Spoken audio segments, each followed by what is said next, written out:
realize the various avenues that are there for them in we actually have Government a of India and Government of Telangana policies. And the third and the most important thing is that we enable these women entrepreneurs and women to get access to finance, because a lot of every wonderful idea needs finance to actually take it forward, and we operationalize policy to ensure that access to finance is made available for them. So why do we need a platform like VHub or a panel like this today? To start out with, across the world, women occupy just 15% of the board seats worldwide, and in about 1557 largest listed companies in the 20 APAC countries, women account for just 12.4% of the board seats. Second thing is, and most important, women empowerment and equality is only one of the 17 SDGs that are laid out, but every single SDG that you see, the SDG 5 is an integral part of each of the remaining SDGs as well. So on the panel today, I'd like to focus on one aspect of gender equality, which is empowerment through economic enablement, because I think the crux of everything is economic enablement, right? That increases dignity, it increases self-esteem, and it enables a society to become a gender equal society. So with that, I'll start out by introducing our panelists. I'll first like to introduce, starting from the right, Dr. Preeti Reddy, ma'am.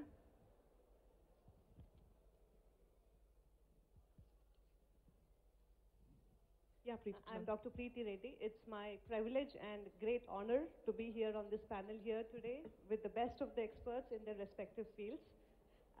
Basically, professionally, I'm a IVF specialist working with Rainbow Hospitals. But the other aspect to me is that I'm also associated with Telangana Jagruthi. Having worked in the West and having looked into the health systems in the UK and Canada, I always had this thought that there is something which we are lacking in the Indian health system. And then when I got associated with Srimati Kavitha Garu, her inspiration, her motivation, and her passion to help improve the health system, to provide better health to the society. And then I got involved with Telangana Jagruthi, and with that we have been doing a lot of health initiatives wherein we are trying to provide basic health facilities, improving the infrastructure, doing a lot of awareness programs for adolescents, improving on the maternal health, child health. These are just a few which we are actually working on at the moment, but with this inspiration and motivation of Srimati Kavitha Garu, we are definitely going to achieve our goals in the near future. Thank you. Thank you, ma'am. Now, it's a great honor and pleasure to introduce Dr. Shanta Sinha Garu, ma'am. Yes, thank you very much. I must first of all thank the Telangana Jagruthi International Youth Leadership Program and Kavitha for inviting me here today. I am sure that many of the girls who are sitting here, somewhere, someone in your family has fought against odds that enabled you come here. You know, there must be some aunt or some grandmother or mother or someone who sacrificed a lot and made it easy for us. We are working with girls where they are doing the fighting, they are doing the battling, they are struggling, and they want to come to schools. We are working with adolescent girls and boys who are fighting against odds. We are trying to see that they're not subject to abuse and violence. We're trying to see that they're not subject to gender discrimination and gender inequality, that they all come to schools and study there with much as equal to boys. There's just one more thing I would like to say, that in the society that we are working in, girls are not considered as youth. We are trying to define girls as youth. It's only boys who are youth, and I'm so glad in this conference girls and boys are being celebrated as youth, and I would like our society also to celebrate girls as youth. Thank you, ma'am. And now I'd like to introduce Ms. Seema Malhotra, MP of the UK, and she most recently served as the Shadow Chief Secretary to the Treasury. Ma'am. Thank you very much, and it's a pleasure to be on such an amazing panel and talking about a topic that's also very close to my heart. I wanted to share a few things about my history and why this is so important to me. thank you for mentioning I was the Shadow Chief Secretary to the Treasury, and what that means is in the opposition party, I was the second most senior in our economics team. At the moment now, I'm on the select committee for exiting the EU, and those of you who follow British politics will know that Brexit keeps us very busy much of the time. But in the past, I have also served as a Shadow Home Office Minister when I was the first Shadow Minister for preventing violence against women and girls, which has been a very, very important topic in the UK as we look to how we tackle domestic violence and other issues, other gender equality issues in our own country. I want to say a couple of words about this debate and the topic, because women's leadership and sustainable development is very much both two separate guiding philosophies, but also very connected with each other, as I'm sure we'll be discussing further. Because in any nation that you see, we both have the challenges within our own countries, because we have absolute poverty as well within the UK, at least, you know, I know on a different scale, but we have people who cannot afford food to eat, and we have the rise of what we call food banks in the United Kingdom, where people are given tokens to be able to go and get food for themselves and their families. And whilst we have within the Sustainable Development Goals the goal of gender equality, there's a question that is about women's role in achieving all of the other goals, as well as looking to how as a society and as a global community we look to get gender equality in every sphere. For me, there's been a very important guiding kind of mission for my role in politics, and that has been to try and achieve equal economic progress for women and also the social progress for women, because far too much women are held behind in terms of economic power and social power. And the price that we pay is huge. There's a statistic that if we were to have women's equality within our economy, that would add about $28 trillion to global GDP. Now, imagine what that would do for household incomes, for the welfare of women, for children. Imagine what that would do for what you could get in taxation that could then contribute to public services and better education and healthcare. Imagine what that would do to spending power so that we can help grow our economy. So imagine all of those things that can come forward if you get the equality and the progress of women in our economy. But we're not going to get that without having stronger social progress and social power, with the message that women can achieve all that they might want to. So I'm sure that through our discussion we will be looking as well at the role that women and women's empowerment plays. And in that I just want to highlight a couple more final things, which is that politics plays a huge part in that, because women in politics change the conversation. They put new issues on the agenda. They bring different experience. And in doing that, women in positions of power help make a different kind of change happen. In the UK, we've seen this with the issues around women in the armed forces being put on the agenda. We've seen this also with women needing to be getting to the top of senior positions in our companies. We've got the gender pay gap reporting now in the UK. I worked for a year to increase diversity on public boards in all of our public boards, whether that's local school governors to the boards of our hospitals, because we recognize that diversity in decision making achieves better outcomes. So we've got to see women's progress in power, social power, political power, as drivers of progress for economic equality. And I hope that we'll be able to see the stories and experience of that shedding light and enlightening our conversation today. Thank you. Thank you, ma'am. And next is Mr. Andrew Fleming, Deputy High Commissioner of the UK, and a good friend and a strong proponent of the Telugu people, and also a strong, I would say, admirer of Hyderabad. So, Andrew? Thank you. Sabhaku Namaskaramu to the Telugu speakers And that translates, for those of you that haven't already learnt, as something along the lines of it's good to be among you.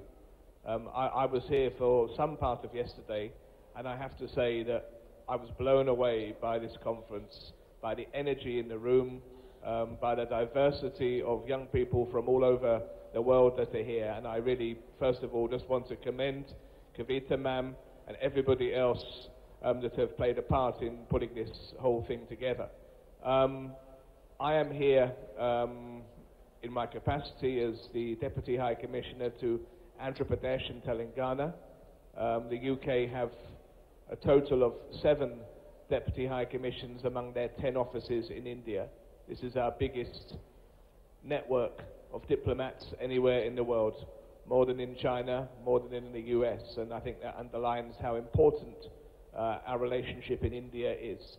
And one of the many issues that I work on, I'm here to promote trade between the Telugu states and the UK. I'm here to follow the politics, but I'm also here to promote some of the British values that really matter.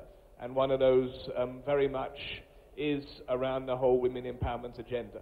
Last year, one of our key things to come out of the head of government's meeting, Commonwealth head of government's meeting, Jogam, was an agreement for working towards 12 years education for all. And the focus of that is very much towards education for girls. And education for girls is at the root of so much of this. So that's one area that we're working very hard on as the UK, and we're working with our Commonwealth partners. Of course, India is one. Many others are from nations in the Commonwealth, 53 nations in total. So that is one of the things. Our British MP has already said much of what I wanted to say, but I just wanted to make a brief observation.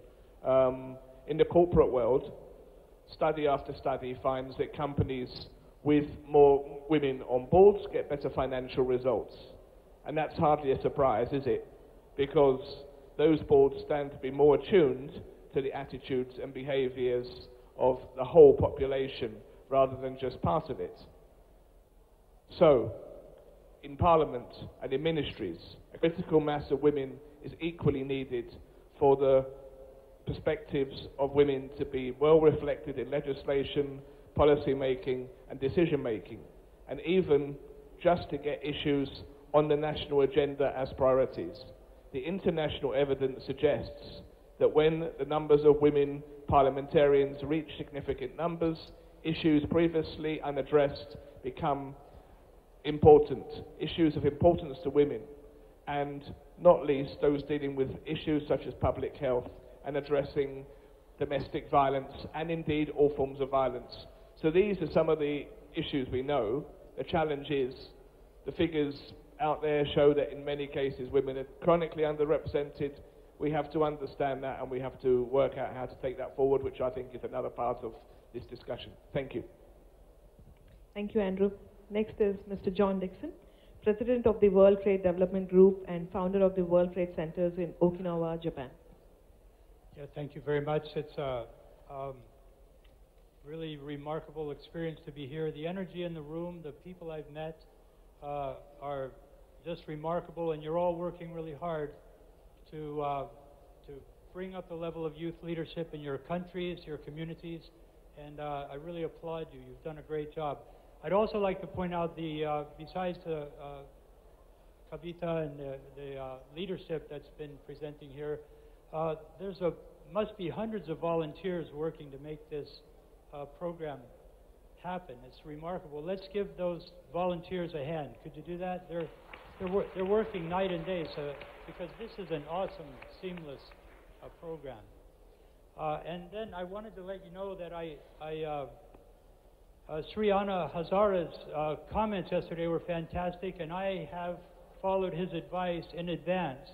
I got married, and I had children, and I thought that was a fantastic admonition from him. And I also married the Commonwealth. My wife is a hard-headed British woman who is still British and not an American citizen after 35 years living in the United States.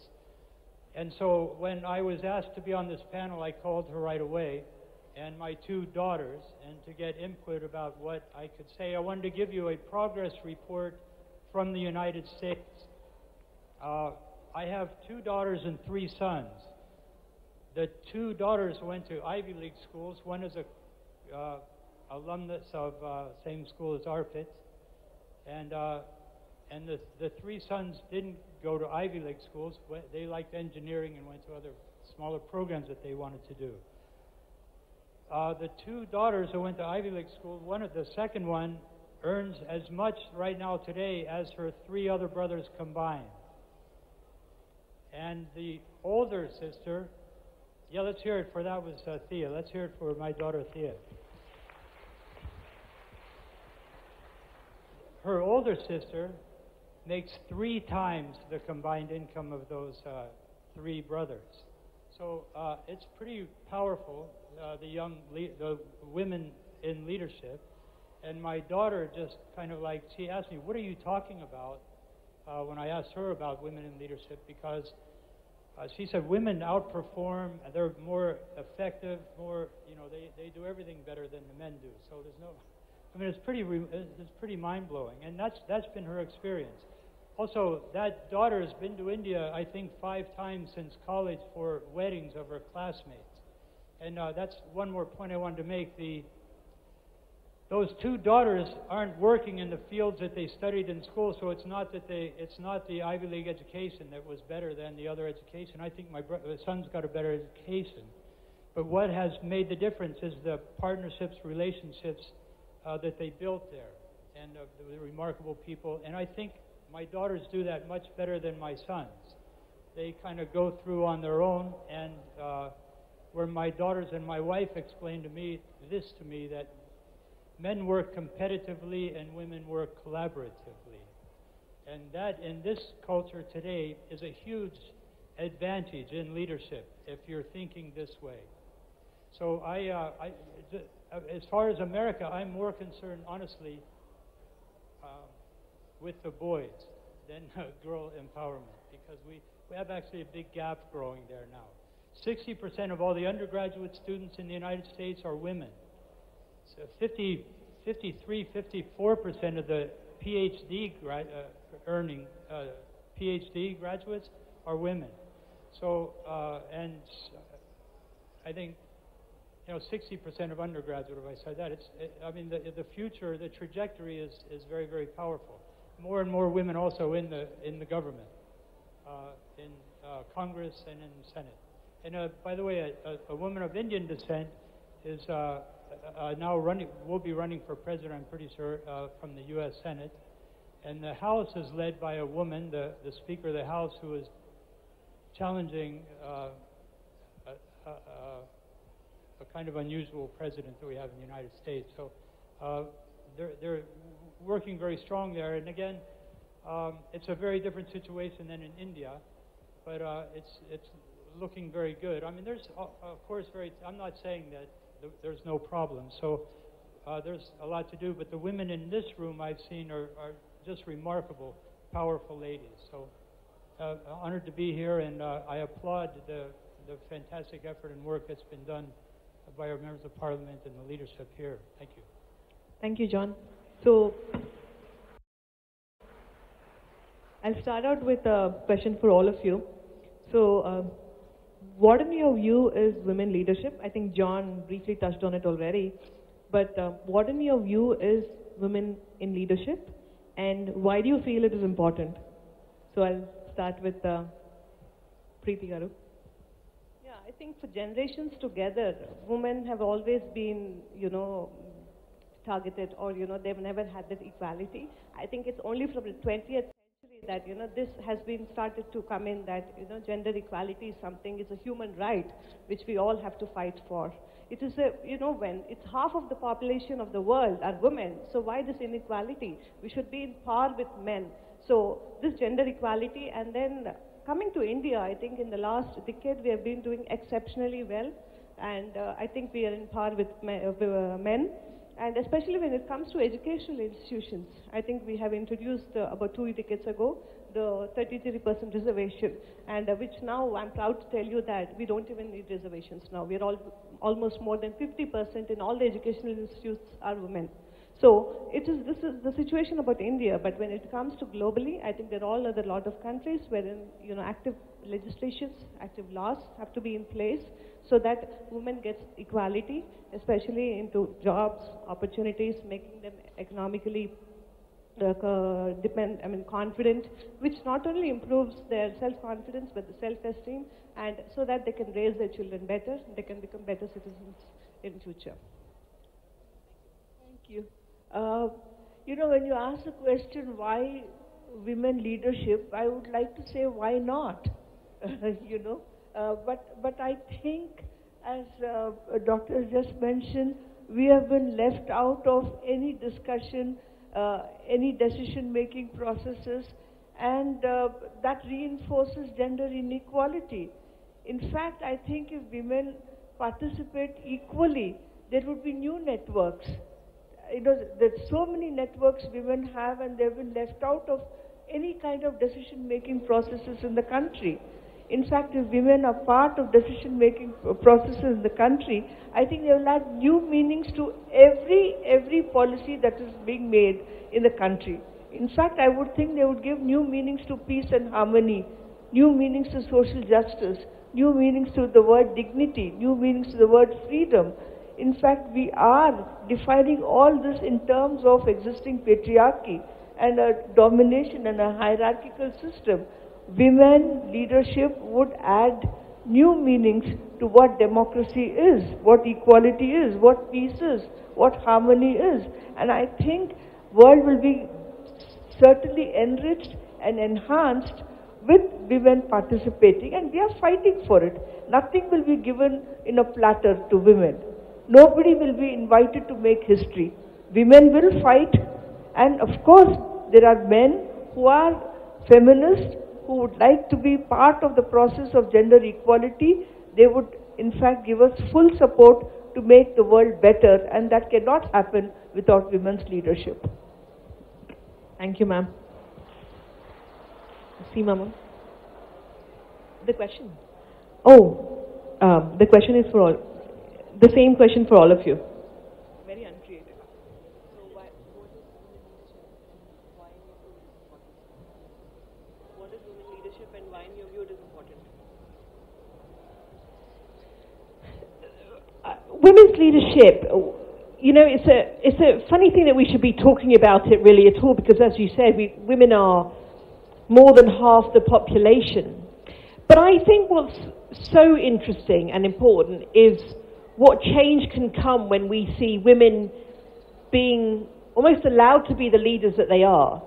And whether, we see women, been leaders in our families for for all the time, generations, and yet for some reason then as a society, we stop seeing the importance of the leadership that women have and what role they really play when it comes to our workplaces or even in politics. Now, in politics, globally, there's about less than 25% of politicians are women. And that varies country by country as well. The UK is around 49th in the world in terms of the global league table of women in politics. But I think what's so important about women's leadership is the way a lot of studies show that women are different leaders, different sorts of leaders. When women lead, they tend to bring so much more of their lives into their work as well. A lot of research showing that when women are on the boards of companies, those companies do much better economically, not because of something intrinsic about the biology of women, but really because of the life that women lead, our multifaceted lives, and how women can think differently and often do think differently about who the customers are because they're thinking about the customer and what people want. How women think about the employees in the workplace and can be much more sensitive to maybe challenges and the feeling of maybe how you might be in that workplace. So encouraging people to do better in the workplace and having different employee policies. There's a great phrase as well, which is the customer is queen. The reason why that's important is because women drive 80% of consumer purchases. So if you were a company looking to increase your market share, develop better products, you could do so much better by talking to women. And it's those companies that have the women, therefore, who are helping, thinking about what do people want, how do people need it. They're bringing into the workplace and into companies the experience of being the person buying. So we underestimate the importance of women in leadership for what are many things in the mainstream. And this is why all that research that shows how much better off our nations would be if we encouraged and supported the development of women in leadership positions, found new pathways for women to come forward in what are very often male domains, because so much happens through male networks, men encouraging men to come forward, men recruiting men for the positions to replace them afterwards, because they cannot imagine, how can my organization run if there was a woman who was in charge, until they suddenly realize that maybe women might run it better. So, this is also about challenging stereotypes. It's one reason why I just want to say this. I was so inspired by the panel that came before and by Purna and Babita. I learned so much from their stories, and I'll just say this as well. I grew up in West London. My parents were immigrants. My father was an engineer. He did, I think, pass his engineering exams. We can tell Gopichand.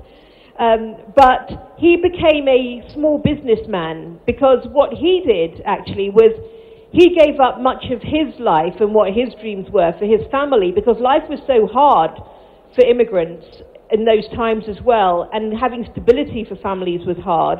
And he chose to be the main carer for my grandmother, my dadiji as well. We grew up in extended family, as I believe very strongly in. But what was important was how he treated us as his daughters as well. We were 4 girls and my brother, who's the youngest. And I was lucky, I think. My oldest sister was an engineer. And I just mentioned this story for a reason, which I'll just come back to. My second sister was a doctor. My third sister studied maths. And I think I was very lucky, because by the time it got to me, they didn't really mind what I did. They had the engineer, they had the doctor. And so I studied politics and philosophy, went on to have a career in business, and then became a politician. But what was interesting now, when I think about how our lives have changed, my sister lives in California, and she studied engineering at Cambridge. And she started off looking at wind, working in wind technology and renewables. She's going back into that now to start to think about she works with racing cars actually around America. She designs racing car engines and performance tests them, works with the races. But she's going back into looking at now electric vehicles. And I'm saying this because one of the lessons that we have about sustainable development goals is how we can encourage, and as women in our organizations or our professions, encourage our organizations to work collectively towards those goals, because it's going to be companies, politicians, civil society leaders shifting their agendas to align with the global goals that are going to see us moving forward in terms of a world progressing against the outcomes we want to achieve. So I'm using my sister's example as a way in which you can use your skills for one thing, or you can use them for another. And now to use the skills you have towards achieving some of the other sustainable development goals is how I can see women playing a greater role, because we will bring our experience and our priorities and our sense of commitment to those global goals into all that we do. Well, there's not much left to say after that, but that's the advantage of being at this end of the line, I guess. I think I really answered the question in my opening comments when I talked about, Seem has reiterated the point about women in boardrooms, about the impact of women in politics. what is a woman leader? I mean, everybody who's grown up in a home probably knows that ultimately the leader in that home is by definition the woman. She has so many skills. She balances logistics, procurement. If she's working, her professional life, but still the family life, that has to come first. She works incredibly hard. I think there was some survey that suggested a woman works 4 hours more a day than a man at a conference I was at with you. And I was going to say, she's telling me at least, and I was going to say, I thought that was actually quite conservative in terms of the in terms of the figure. So yeah, I mean, from my point of view, I think a very high proportion of women, if they have the opportunity, have the capacity within them to make brilliant leaders. They're resilient, resourceful, and remarkable.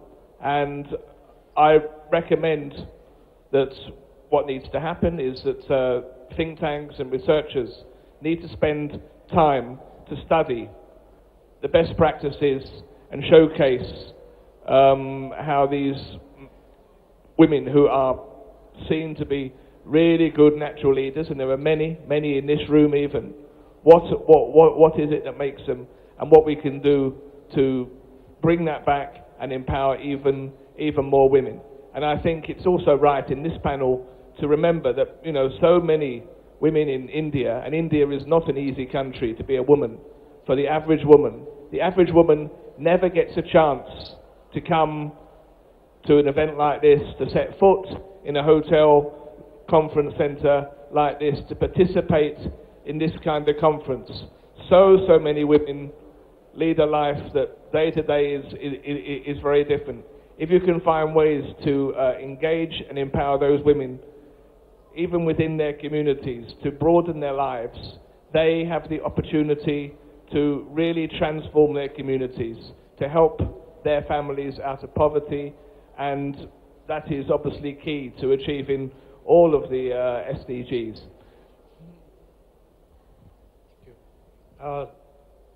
It just occurred to me, I've done some work with Muhammad Yunus and the microcredit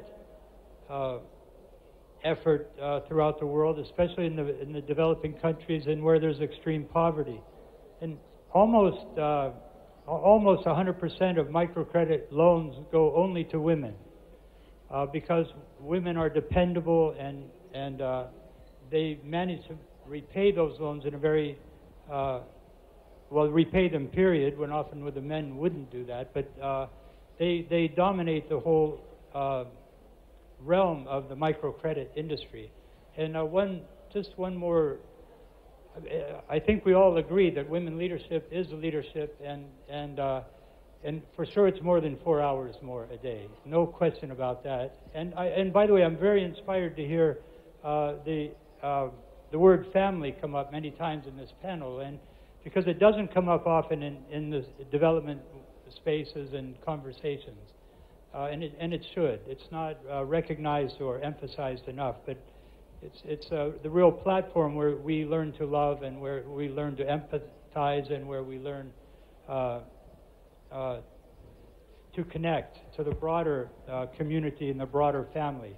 And just one story, another about my wife. Talking to her, I remembered when we come back from if we do a conference together, when my wife and I, we always split up and work, talk to as many people as we can. When we compare notes at the end of the day, I found out what this person and that person does. I find out what they do. She always found out who they were.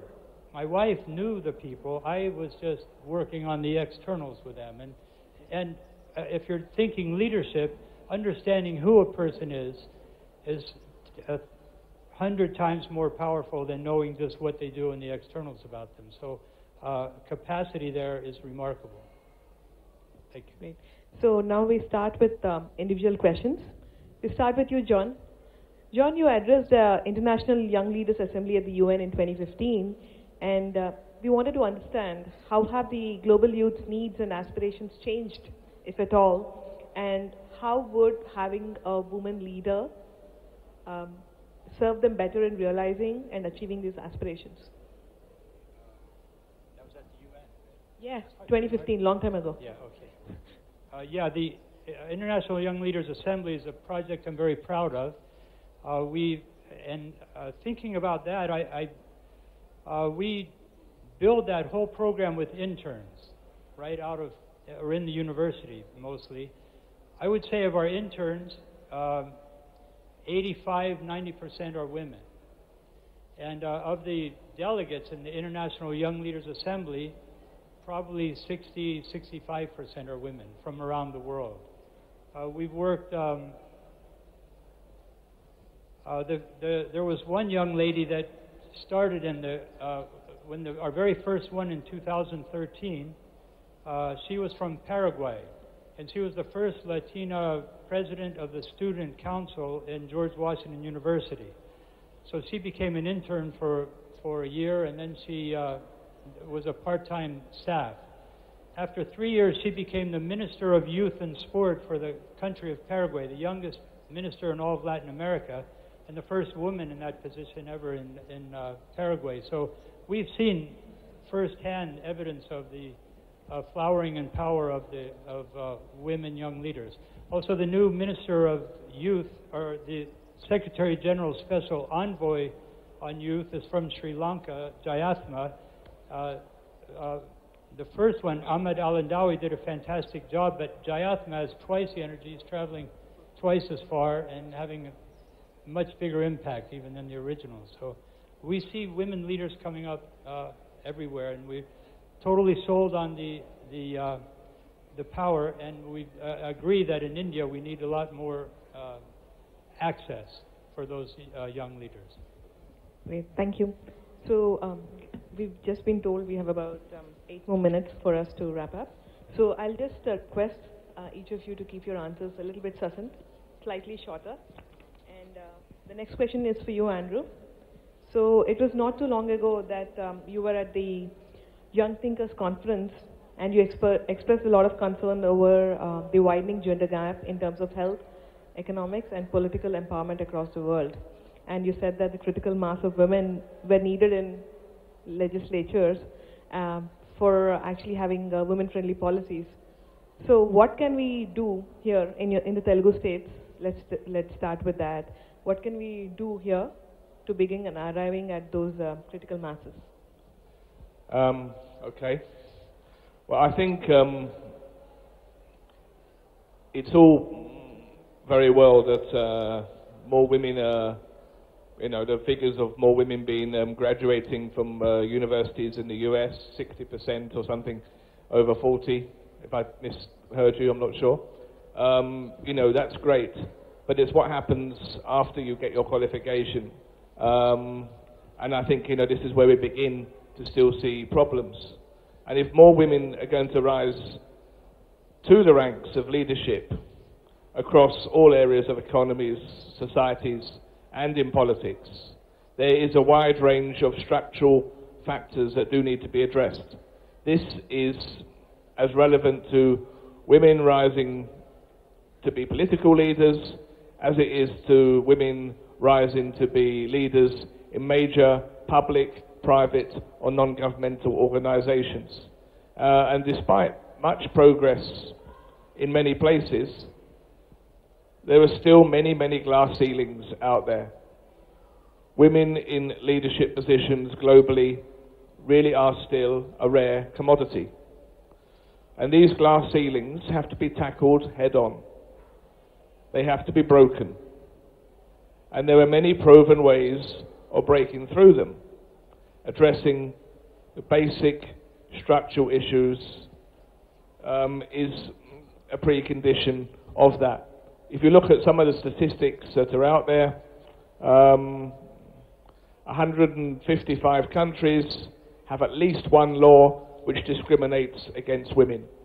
100 countries put restrictions on what women can and can't do.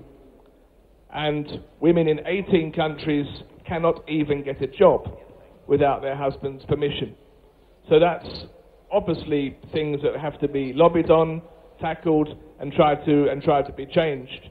But even in places where things are going quite well for women, there are still real challenges for women to make that progress that men have been making. I mean, I can talk about my own department, the Foreign Office, and we have recognized recently that there are many of the top positions around the world where we've never had a woman in that post as an ambassador or a high commissioner. And there is a campaign, without being discriminatory, there is a campaign to really encourage women leaders to acquire the skills and be able to go for some of these top positions. Indeed, the country I was in most recently, Nigeria, has just got its first female deputy high commissioner after something like 27 men. And that's progress, and we have to champion her, and we have to use these champions and role models to then share and pass on to others within our organizations. Great. I'll stop because of time. Thank you, Andrew. So now we get to the most exciting part, which is audience interaction. So we'll start by taking questions, and okay, very good. So we'll start with the left, and yeah. Can we have a mic there for them, please? Or you can come forward.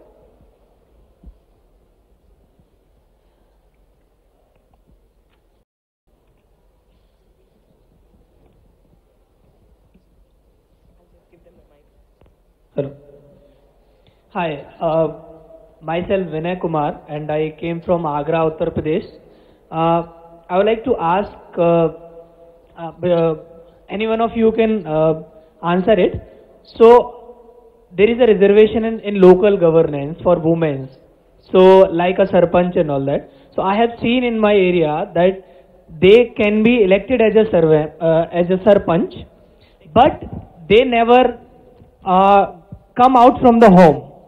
Their husband used to do all work like a sarpanch. So there is a reservation, there are seats, and the problem is, the challenge is, when I met them and I asked them, the women, that why you don't come out, then they said, no, this is not our work. Actually, they have accepted the hierarchy and the pressure from the men, and the men are doing everything. So what is the purpose of this reservation, and how can we handle this challenge in the local governance level where the challenges are hard still? So I want to ask, any one of you can answer.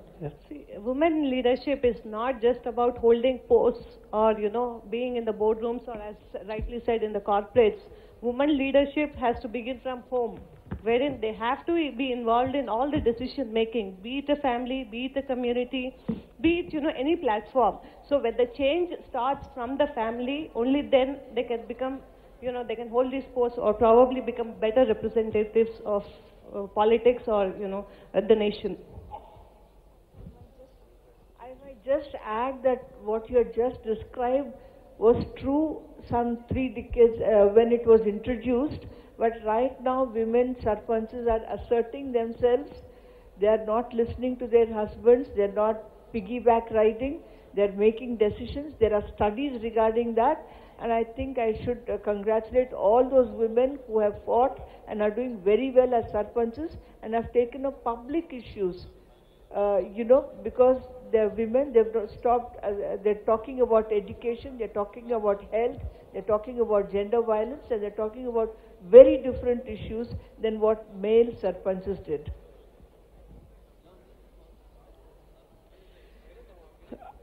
I want to thank you for asking the question, because I do think it's an important question, and one where it comes down to making a choice, and it's making a choice in the interests of not just the time now, but what change we want to see for the future.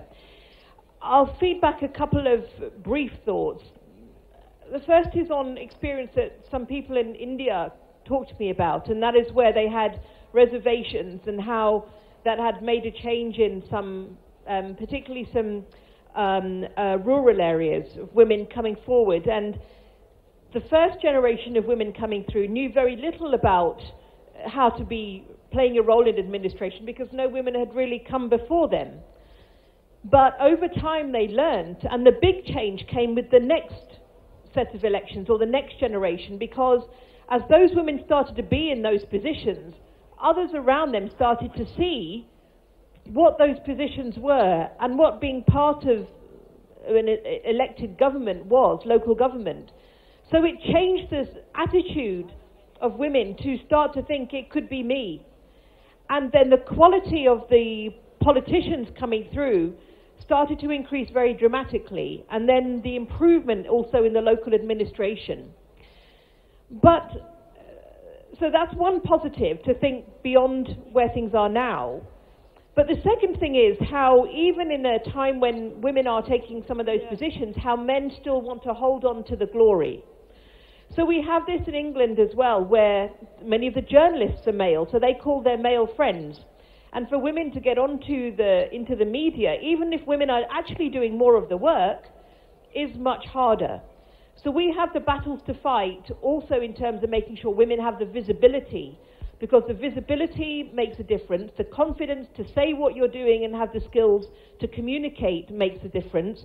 But also women in those positions are huge role models for women to come after. And as nations, we must be thinking as well, not just in terms of 1, 2, or 5 or 10 years, but 50 years and 100 years hence, and what world we want to build, because really, in truth, that's how long it's going to take.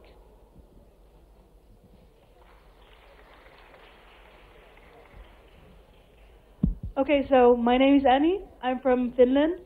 And the question I have for you is that we notice that there's a need of action and policies to encourage women to join, for instance, government, but also join, for instance, STEM subjects in university. So my question is, do you think that quotas are efficient ways of bringing more women to leadership positions? So do you think quotas can actually change something in this problem? Any speaker can answer, but preferably just one. Can you just repeat your question, please?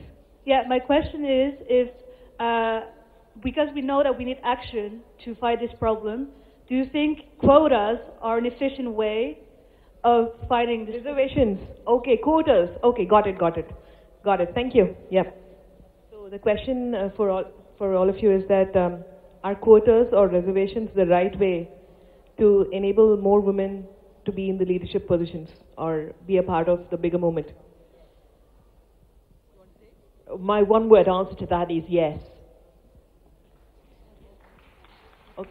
It's a unanimous yes, but ma'am, if I may respectfully ask you. Yes, I was going to ask you, is it patronizing to have reservations? Even this reservation is a result of a battle and not given just like that to please women. Let me tell you, there's still the war going on. We are still fighting and fighting and fighting, and it has not come. Women have been suppressed for so many centuries. I think now to reach that equality, we definitely need reservations now. Probably in 2 decades' time, we wouldn't even need that. By merit itself, we'll be there, more than 50%. The last question, so please ask wisely. We are all available. Yeah. Hello. This is Asma Sultana Shuchi from Bangladesh. According to Times of India, almost 50,000 Bangladeshi girls become victims for human trafficking in India in every year. So my question is, what steps are India taking for this, and how can we youth can help them, and how can we connect with you for advice or for help? Yes, so I think Dr. Shanta Sinha would be the right person.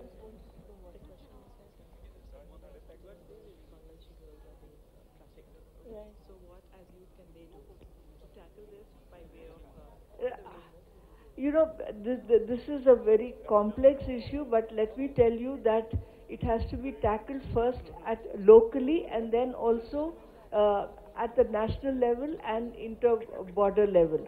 Locally, yes, it has to be tackled because everybody knows who the traffickers are. You know, it's no secret. And they're open.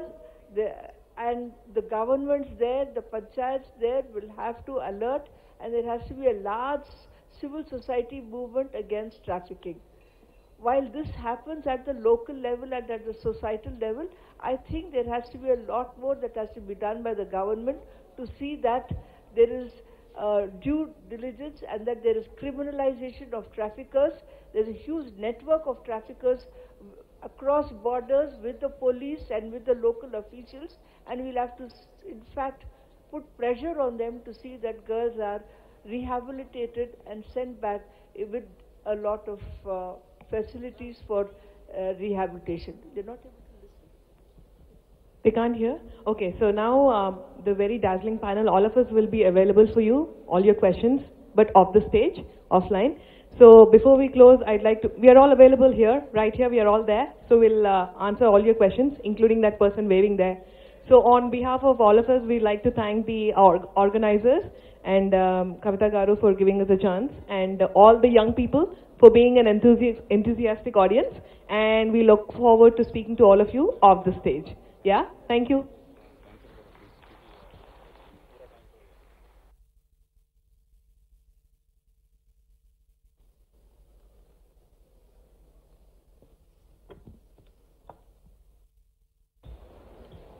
Thank you, our panel members, for an insightful conversation. I'd like to invite our next panel on stage related to global models on innovation and leadership and youth development. Okay, we'll first have a group photo, and then I'd request the panel to come up on the stage, please.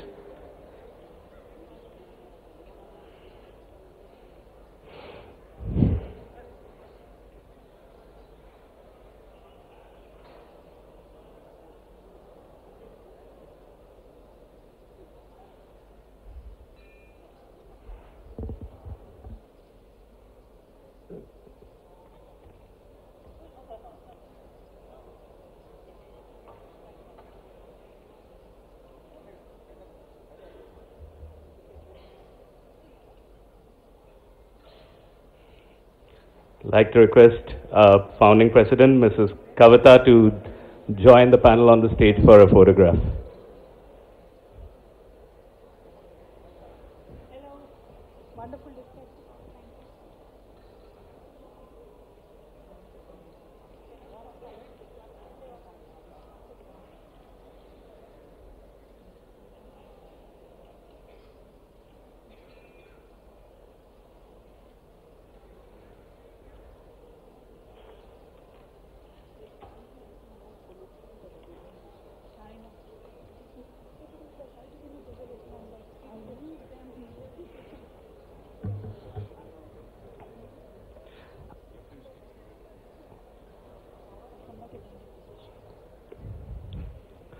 So our next panel is a very young panel, and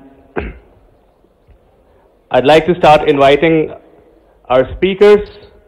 Ms. Pallavi Parikh, founder and CEO of Ungender. I request Pallavi to kindly join us on stage. A huge round of applause for Pallavi.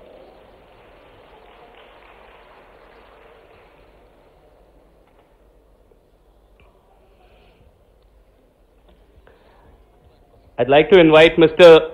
Ronald Segura, Social Innovation Officer, Omar Dengo Foundation, Costa Rica, to join us on stage, please. Huge round of applause for Ron. I'd like to invite Mr. Aditya Malkani, South Asia Head, Association of Commonwealth Universities, to join us on stage, please. Huge round of applause for Aditya.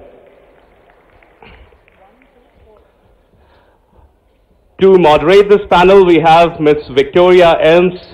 She's a research coordinator in a think tank that me and my partner Udaya has started, Global Policy Insights. I'd like Victoria to please come on stage and moderate this panel. Huge round of applause for Victoria.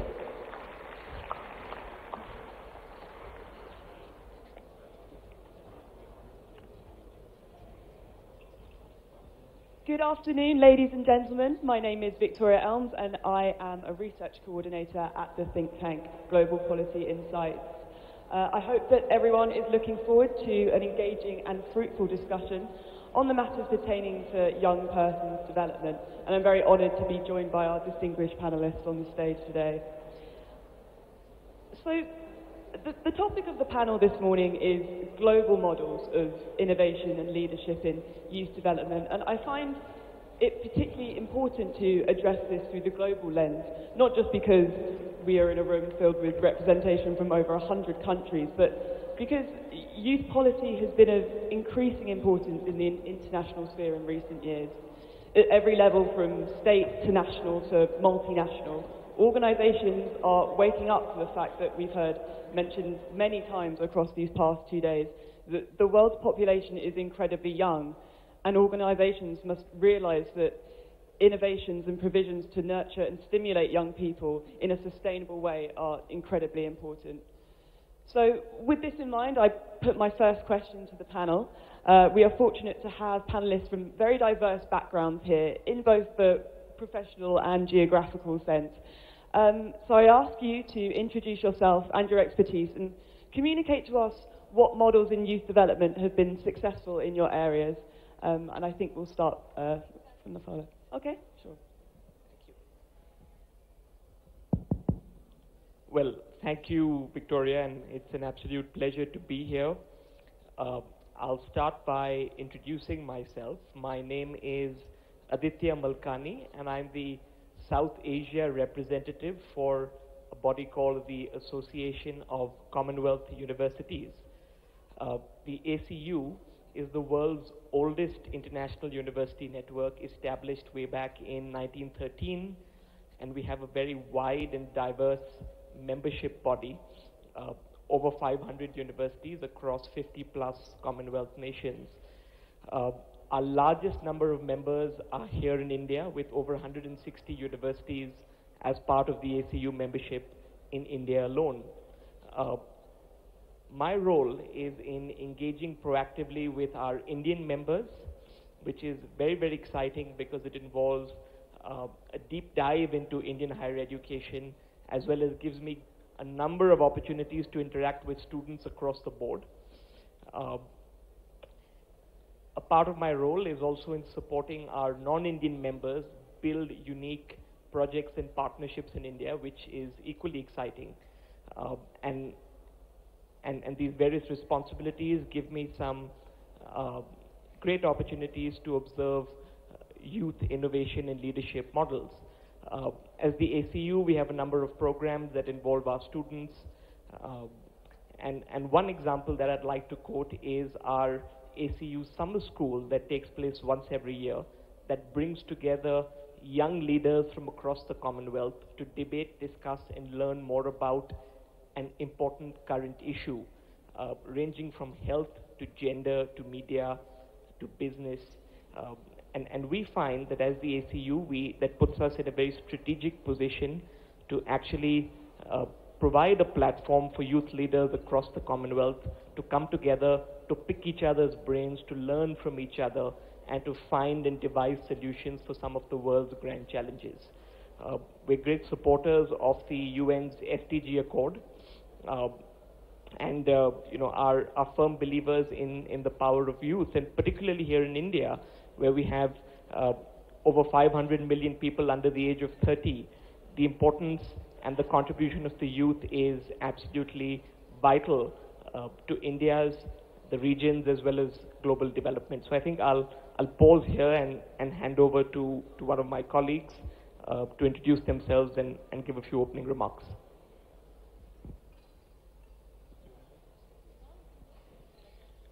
Hello, everybody. My name is Ronald Segura. I come from Costa Rica.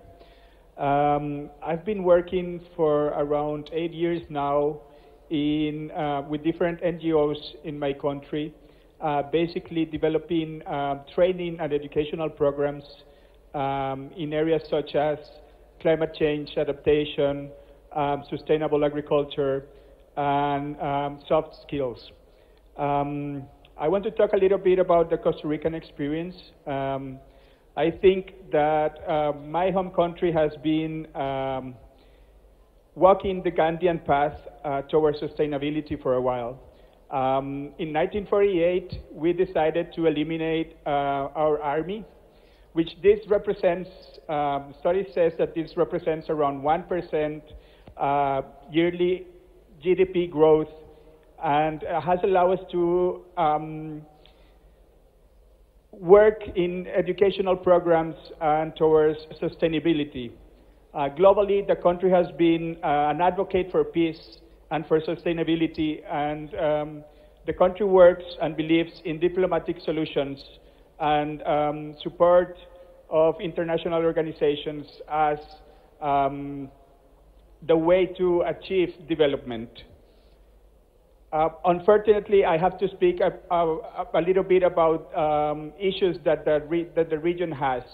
In the past month, hundreds of citizens of Guatemala, Honduras, El Salvador, Guatemala, and Mexico have been traveling and walking thousands of kilometers from their home countries to the U.S. border, fleeing very bad situations in their home countries.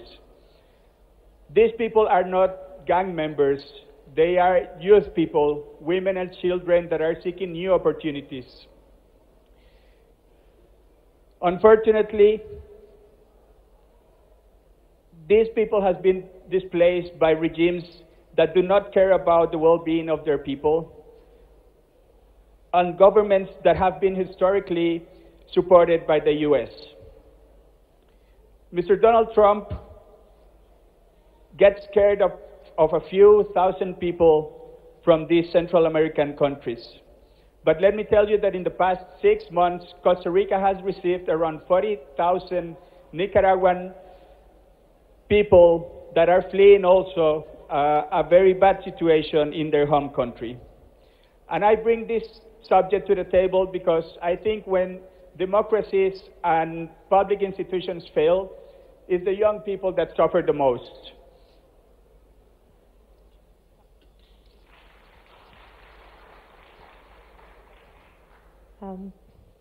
I would like to now compliment the rest of the panel that is here. So good afternoon, everyone. I'm Pallavi Parekh. As mentioned earlier, I run this organization called Ungender, and with respect to youth development, and especially with the context of making sure that individuals are empowered and individuals are part of a workforce which allows them to take care of themselves in a sustainable manner. Ungender has been focusing primarily on one single gender as of now, and addressing the new genders that our society is now ready to accept as part of the larger workforce. And the basic or the fundamental questions that we have been addressing and finding answers to is why certain genders are not joining the workforce, at what age the deterrent starts happening, whether the causes or the reasons are coming from internally within the family, or the reasons exist in the education system, or the reasons exist in as part of an infrastructural problem. What are the concerns that prevents an individual belonging to any specific gender from stepping out of the house and accessing this empowerment that comes from financial inclusion as a larger part of the society. And while addressing these questions, of course, other aspects gets answered also, wherein the need for not just the basic education, but sometimes even cultural sensitivity gets answered. And that has been the journey so far. We will talk more about it going forward. In the past 9 years, we have also been looking at inculcating practical, skills, which mainly miss from the traditional aspects of the education through another project that I have been part of. Mainly looking at one single industry as a case in point, which is the legal industry, and what prevents people from, after even achieving a degree, and not being able to qualify for the roles that they actually aspire to be, and where does it lead that certain individual. So there is an economic cost to it, and there is an emotional cost that goes hand in hand with these things. And eventually, as part of a policy making and policy advisory role, We have also been able to see that there's a connection with the crime in the society when the education system and the job system fails to supply or fails to complement or bring that equilibrium, especially at the youth level. And irrespective of the correctional facilities that we have or the rehabilitation services that exist either in the legal system or outside the legal system, how the damage done at the educational level for the lack of it or for the improper structure of it contributes toward the increasing crime in the society as well. So that has been the work journey so far, and looking forward to dive into the discussion now.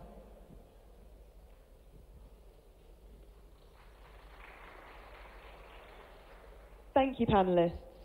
So, drawing upon the point that you made just there, it's been mentioned in the past that a fundamental element of any model of youth development is ensuring that there is sufficient access to and quality of education.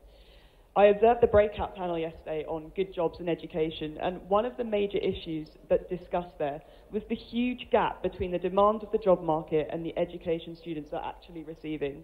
This is creating an excess of well-educated individuals who are simply not equipped with the necessary bridging skills to support their employability. So how can we go about solving this issue?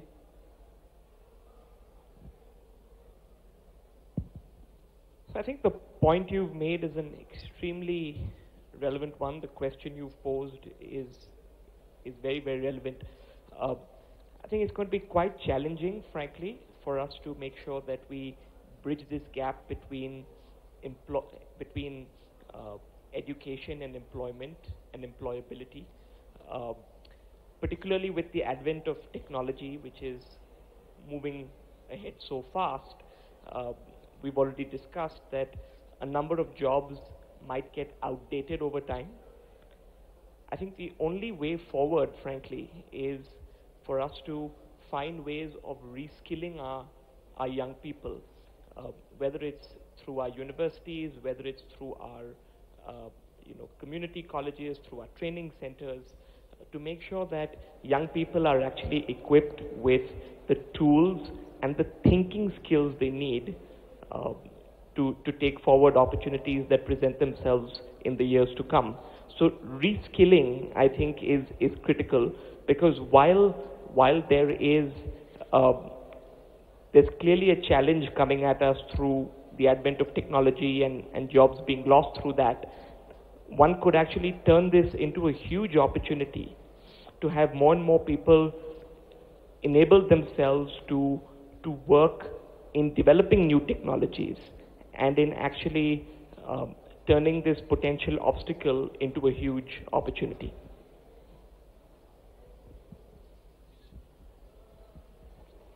Thank you. I personally believe that we need to rethink educational models. I think the current system, a system that is based in, kind of a ladder. You go to primary school, then secondary school, then you go apply to university, and then you do your master's and your PhD. That system is leaving a lot of people behind.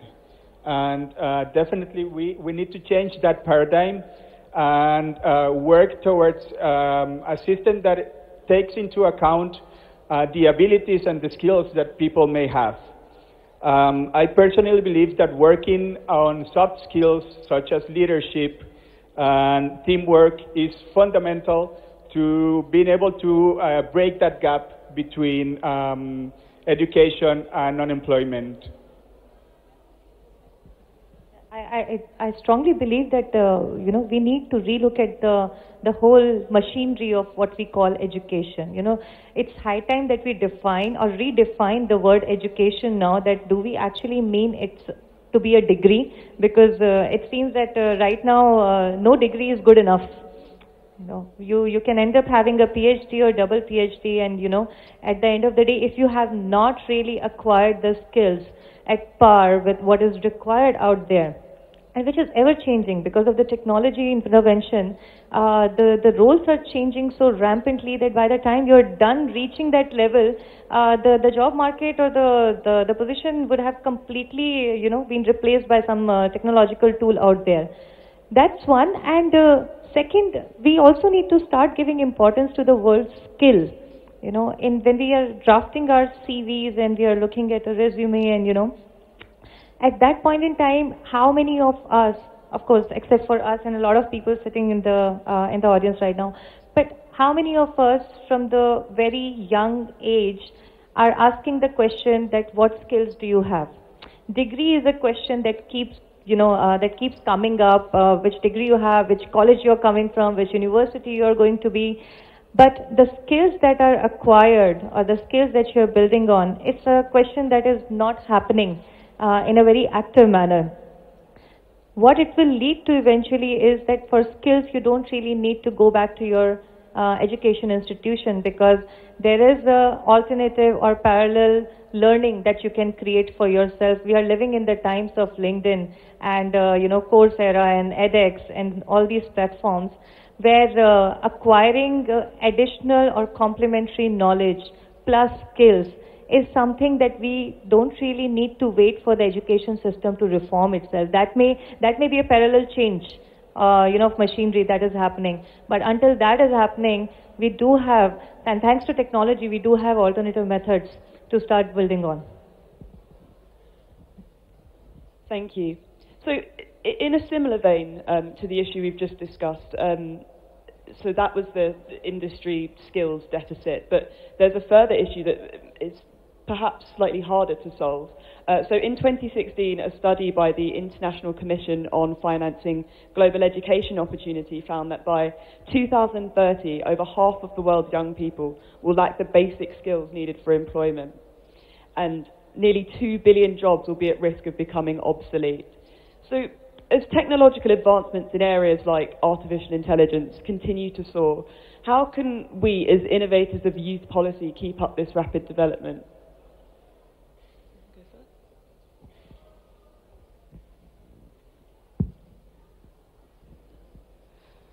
I think we're going to have to use technology very, very cleverly and effectively.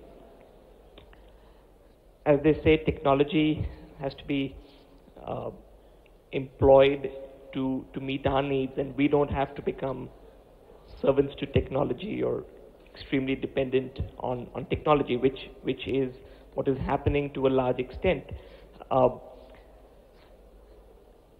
As long as we can get educational institutions across the world to understand some of the challenges that reports like this are presenting, the responsibility rests a great deal with education, whether it's schooling, whether it's higher education, where we have to change the way we design our courses, change the way we design our classes, and make sure that our students are actually learning 21st century skills, as you mentioned, learning skills that enable us to think on our feet, learning skills that enable us to meet with the challenges and opportunities of the 21st century. I also am a very strong believer actually in having industry involvement in designing curriculum, because it's all very well for academics to teach based on theories and teach based on concepts that have been handed down generation to generation. But the way the world is moving today with such great speed, I think it's important to get industry involved in designing courses. And I think that really is one of our better bets at making sure we overcome some of these challenges.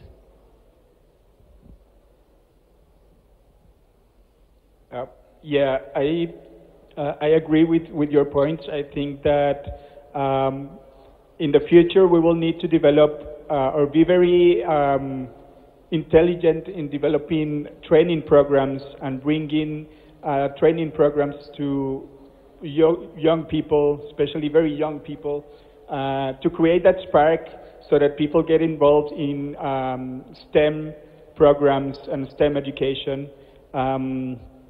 I think we will definitely would have to focus on innovation and entrepreneurship at a very young level, so that we can have that spark in young people and get them involved in these kind of programs. No, I absolutely agree with both my co-panels here. One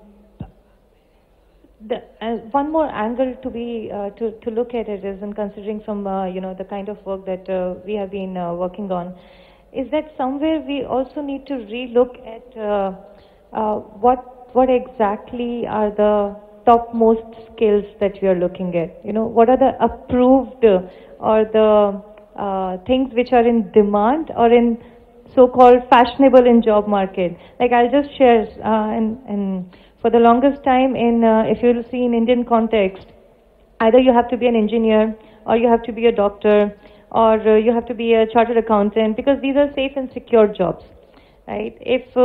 And we just had a panel, the previous panel, wherein we were talking about sports as a career, right? And this is something that 20 years ago will be very, even right now, a lot of people are struggling with it. So where does your interest lie? Right? Sometimes you may create the best of the, and I don't want to put the whole fault on the education system also, because that is also not correct to say that there is unemployment and there is, the youth is not motivated because the fault lies in the education system and the way degrees are. Somewhere we are also not letting the youth to ask for themselves what is it that they would like to do. And maybe what they like to do can be easily converted into a career or a profession that they themselves will be able to chart out their way to, right? So it may not be something which is already a proven model, it's not a secure job, it's not something which makes you sit in a car and go to an office, but if it is something that lets you be self-sustainable, and either as an entrepreneur, more than self-sustainable, it allows you to create jobs for other people also. That is also okay. And that's a redefinition of what it means to be employed is somewhere that needs to go out to the youth of today's. I also want to make another point, that is that I truly believe that we could focus in the future in more liberal arts, enhancing culture and local craftsmanship could be a very good opportunity for the youth at some point. And I agree with what you're saying as well on entrepreneurship and innovation. So you mentioned the youth just then, and all of this term youth is very much a one-size-fits-all. It encompasses an incredibly diverse range of people, each of whom are facing their own unique challenges. So I wanted to ask the panel, what is a successful model for women and other groups, to not only be included in, but to be integral to achieving sustainable development? And is the Gandhian way a solution?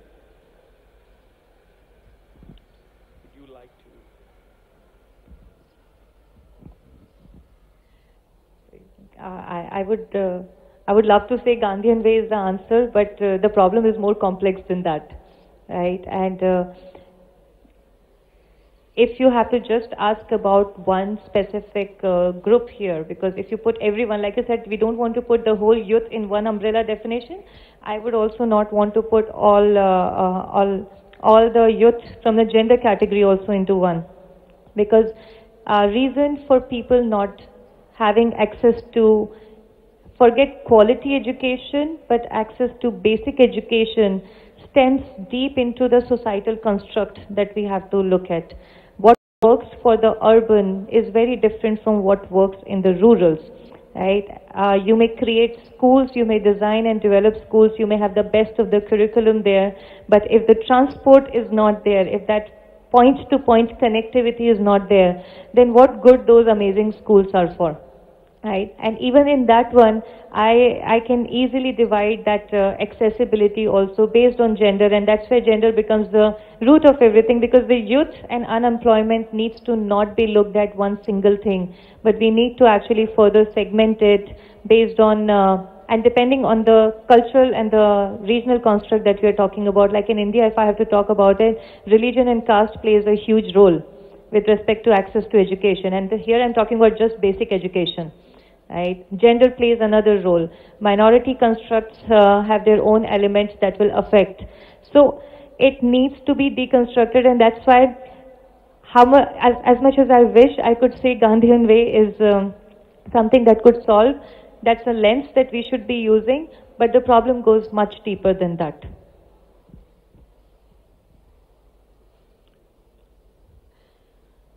Again, I think that a very important thing is to have educational opportunities and training programs that allow women and underserved communities to get involved and get empowered. You know, they say that when you educate a woman, you educate the whole community. So I truly believe in that.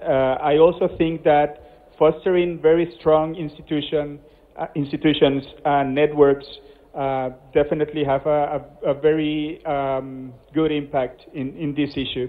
Let me talk a little bit about the Costa Rican experience.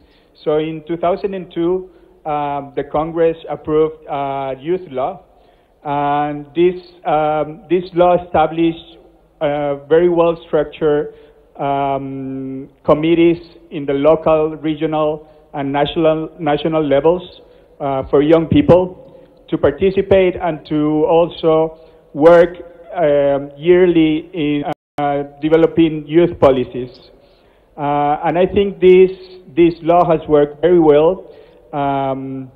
For example, the current Costa Rican president is 38 years old, and the current president of the Congress of Costa Rica is a 36-year-old woman. And I think this has been possible because of these well-structured institutions, structured laws that allowed people and communities to get involved and to feel empowered.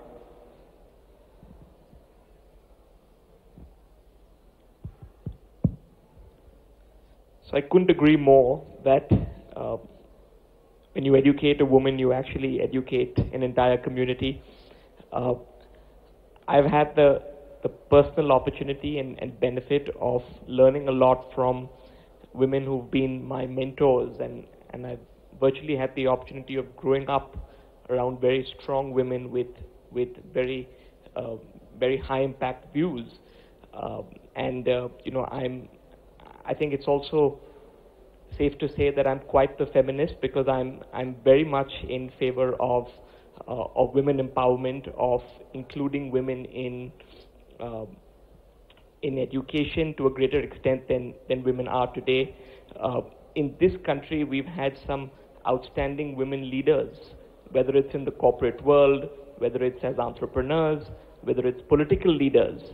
But at the same time, you have issues with women and gender. So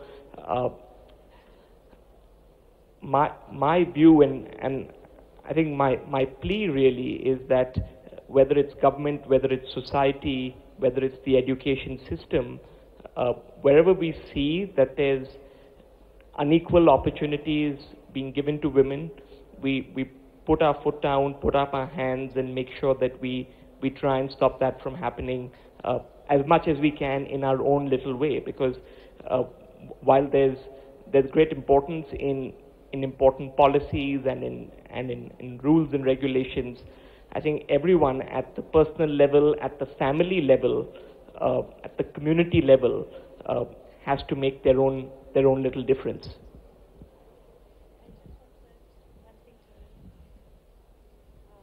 Especially for education for women, it's and if we take the youth aspect away from it, it's so beautiful that how one aspect where you begin from. So we work very closely with respect to legal rights education, and after a lot of attempts to for skill development and for financial inclusion, even if that's not the main mandate that they have personally, when you start talking about violation of individual rights from a legal aspect, the conclusion comes that until and unless we are financially stable on or independent, the right for one's right, the fight for one's rights does not even end, or it can't even begin, because you need to be able to self-sustain.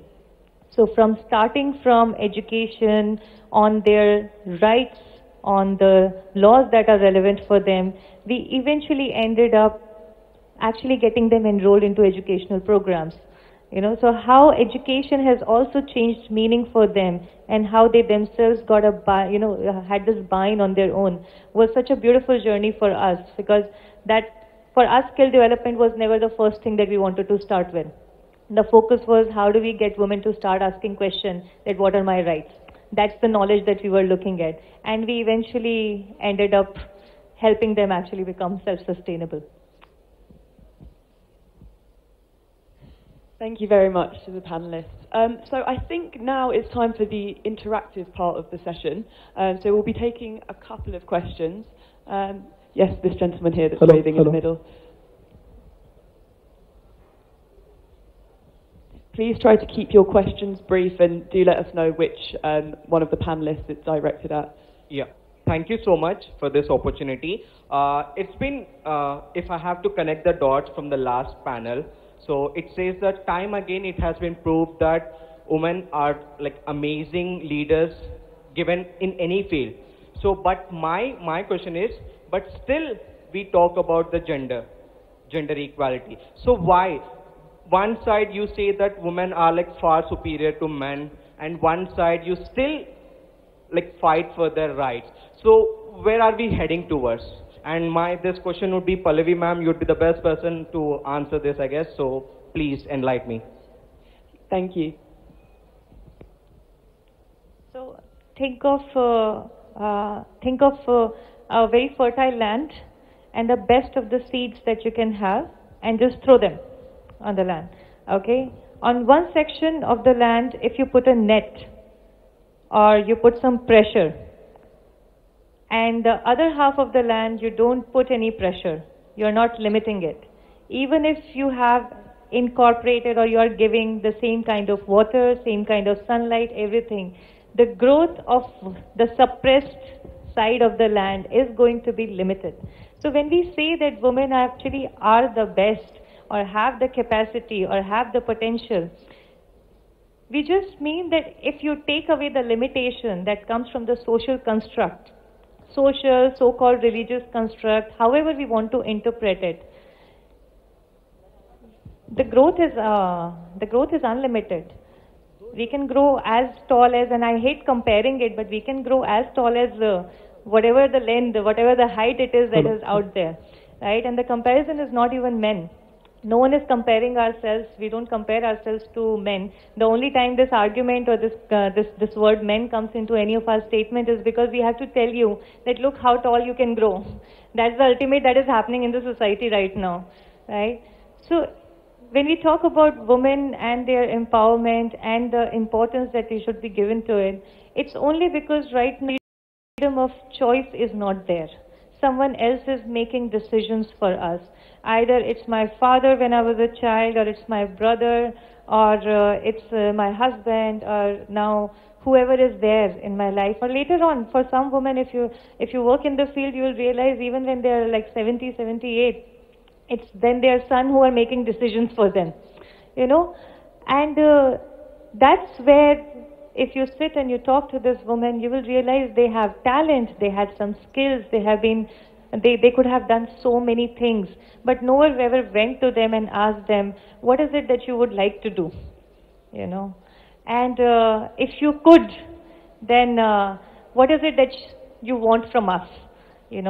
And those two questions don't really exist. And that's where the discussion keeps coming back to, support the woman or take away the limitation. Don't even support. I would just say don't give anything. But if you don't even give the limitation or the net that you're going to put there, don't do anything. Let her be. Just don't meddle. Let a woman be from a very young age.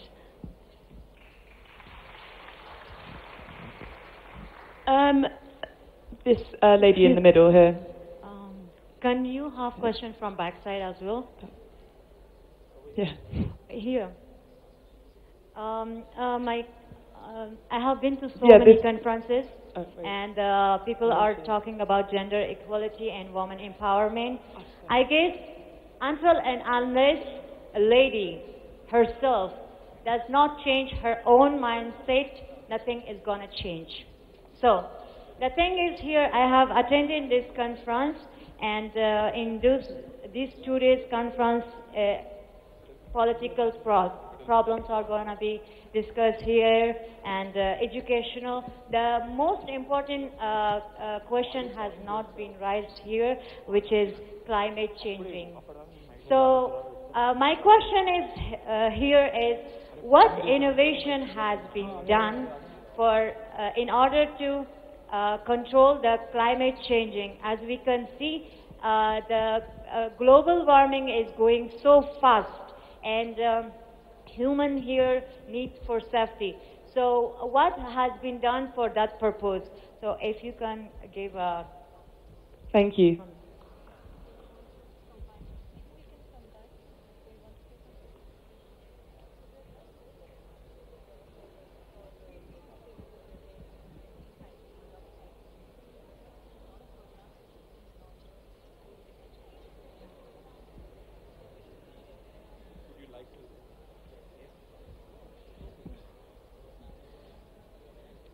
Okay, so see, somewhere we have to understand that climate change and its education, its sensitization is required on a lot of levels. Of course, people who are working in an expert manner in that field are working on the topmost level, and they're creating products and they're creating technology to address it, right? Some are correctional and some are preventive in nature. But if we have to talk about the innovation at grassroots level, there has been a lot of work which is happening with respect to sustainable living. This conversation has become very rampant and very common in the skill development sector also, wherein we want to upcycle or recycle a lot of things and we combine it with skill development. You do what you create things which are easily available without harming the environment around you. So that has become a conscious thought process and part of the conversation. If I take it to education at a basic level in schools, we do see a lot of conversations about introducing children to the topics of pollution, addressing or getting the children of today's to think about why they should not be contributing to the growing damaging environment that we have, arrived at. And other than that, I think that's the best that a school can do at this point in time. I remember when I was a child, no one was teaching me about it. No one did, and I think that's where we ended up wherever we have ended up as a global global economy. If we have to say that no one was talking to us very consciously about it, either in schools or in society, and wherever there was a conscious and active conversation on it, those are the countries that we see are less worried about it compared to the other ones. Like we are definitely more worried about it, but it's time to change. So it's starting at a young level with sensitization and small corrective things, and at a skill development level, it's happening with respect to how we can create more useful things from things which have been used earlier, and that is a good start, I would say. I don't know how much damage control it is going to do or how much it is going to fix things. But when it comes to climate, I think we have walked a little too far. If I can just add to that point, I completely agree that the awareness of the need to hold some of these ill effects on the environment has increased significantly in recent years. And again, to my earlier point, where governments can do a lot of propaganda about climate change and can raise awareness about the ill effects of climate change and about how summers are getting hotter and winters are getting cooler. But at the end of the day, responsibility really rests with us as individuals. We have to make our own little difference, whether it's to the extent of using less plastic or making sure we don't cause indirect pollution to marine life. Responsibility rests with us, and I think it's at the individual level that we can make the biggest difference collectively.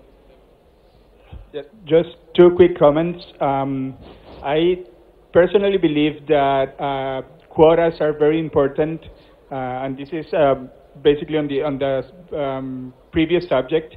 And I personally believe in them because I think those kind of things bring cultural change. And then you would not need quotas. But at the beginning, I definitely think they're necessary. And in terms of climate change and youth action, I think the subject has been dealt with on a very elite level. And we need to bring the subject to the grassroots. So organizations that are working to educate and train and bring information to local communities, to villages, are very important because at the end, those are the people that are going to be affected by climate change. Something funny happened last month. Someone I know who works in the environment had conducted a conference, and I was not able to show up for it. So the next thing that I get to hear is, what will you do saving gender if there will be no clean air for them to breathe?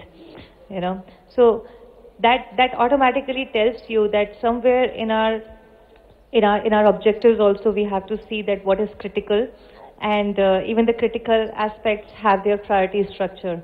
And clean air, climate, clean water is something that we all need, even if we have to propagate gender equality or education, improving college education and anything of that sort. That stays the foundation. So unfortunately, that's all we have time for today. I apologize to those who didn't get their questions. No. Excuse me. Right. Yeah. Hi, sir. I'm really sorry. We just lost one question. If it's brief. Yeah, my question is to Ronald Segura. Yes.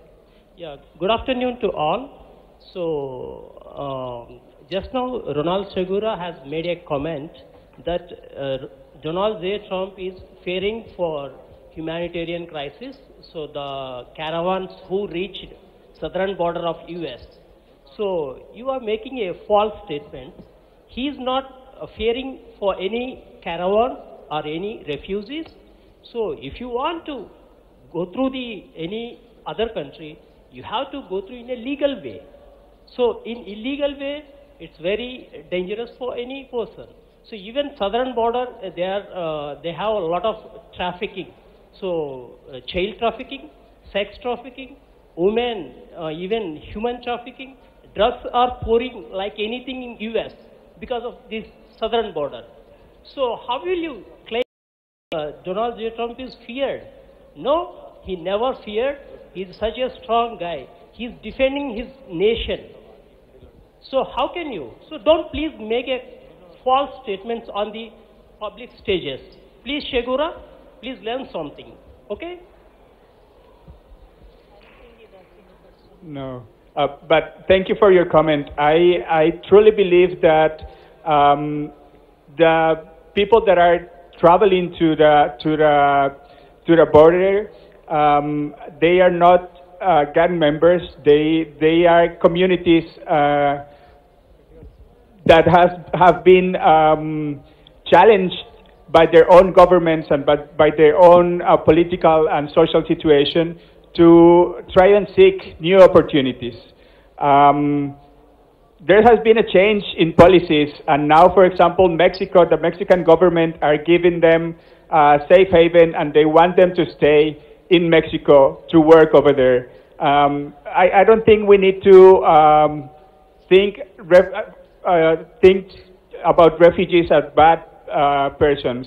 I think we need to work with them because they are in a very bad situation, and governments should work together to find a solution for this. And we can have a discussion later, for sure. Thank you. Thank you very much. So that's all we have time for today. Thank you very much to the panelists for a really engaging and insightful discussion, and thank you to the audience and the organisers for hosting us. Thank you.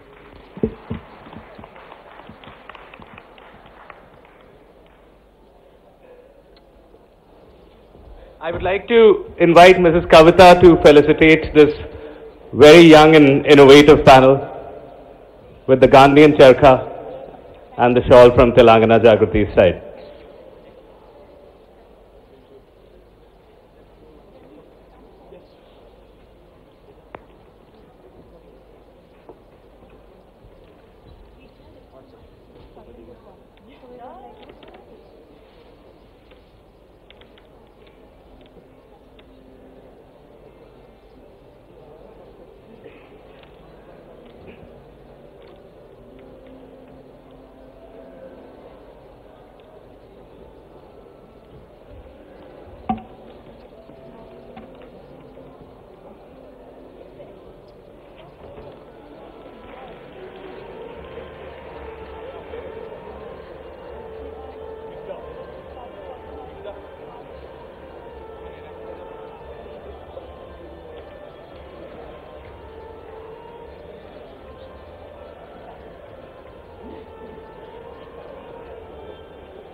As discussed yesterday, the primary aim of this conference was to build common mental models on what are the problems we are facing and how we may resolve them. The answer to the question, how do we resolve them, lies in skill building among the youth with our various skills and competency building workshops. So I would request all the social leaders, entrepreneurs, all our delegates to first break for lunch and 2:30 go for the various entrepreneurship and skill building workshops that we have organized for you. I would request the speakers to return to this main hall at 2:30 after lunch because the Telangana Jagruthi India Youth Fellows will be presenting to you.